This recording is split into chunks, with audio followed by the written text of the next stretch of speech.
তো দুদিন যাবৎ দেখছি এই পায়রাটা আমাদের বাড়ির ব্যালকনিতে এসে এখানে বাসা করেছে। মানে এই যে এটা হচ্ছে আমার ছেলের বাথটাবের সিটটা, যেটা এখন ইউজ করে না ও, বেশ অনেক দিন হয়ে গেল। তো এখানে রয়েছে, বর্ষাকালের জন্য নোংরা ধুলো পড়ে এরকম অবস্থা হয়েছে, কিন্তু ওখানটা না একটা ছোট জায়গা তৈরি হয়েছে, যেটা আমরা নোটিস করিনি হয়তো, কিন্তু এই পায়রাটা ঠিক নোটিস করেছে। তো করে না এইখানটায় দেখতে পাচ্ছ বাসা বানিয়ে রেখেছে। এবার আমরা না অতটা কাচের ভেতর থেকে, তো এই যে কাচের ভেতরে আমরা এখানে ওয়াশিং মেশিনে জামা কাপড় দিতে আসি, আর কিছু এখানে মেলার থাকলে মেলি।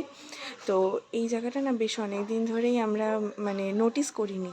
কাল বা পরশু দিন মতো আমি দেখেছি, দেখলাম এখানটা না বাসা বানিয়েছে।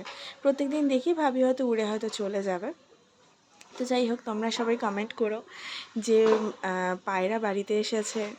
পোষ্য আমরা তো পুষি না কোনো দিনই, কোনো পোষ্য আমাদের ভালো লাগে আর কি। কুকুর আছে, কোকো আছে, তো পায়রা বা পাখি পোষার কোনো দিন প্ল্যান আমরা করিনি, তাই আমরা হয়তো জানি না। কিন্তু পায়রাকে কী খাবার দিলে বা কি, মানে জল তো দেবো অবশ্যই, কী খাবার দিলে ওর ভালো হবে।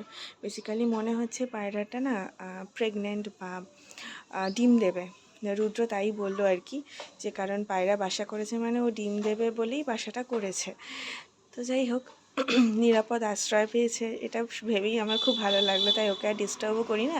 কিন্তু রুদ্র বলেছে একটু খাবার তো ব্যবস্থা করতে হবে, তাই তোমরা একটু কমেন্ট করে জানিও তো যে মানে পায়রাকে কী খাবার দেওয়া যায়, স্পেশালি এই সময়টা। তো চলো।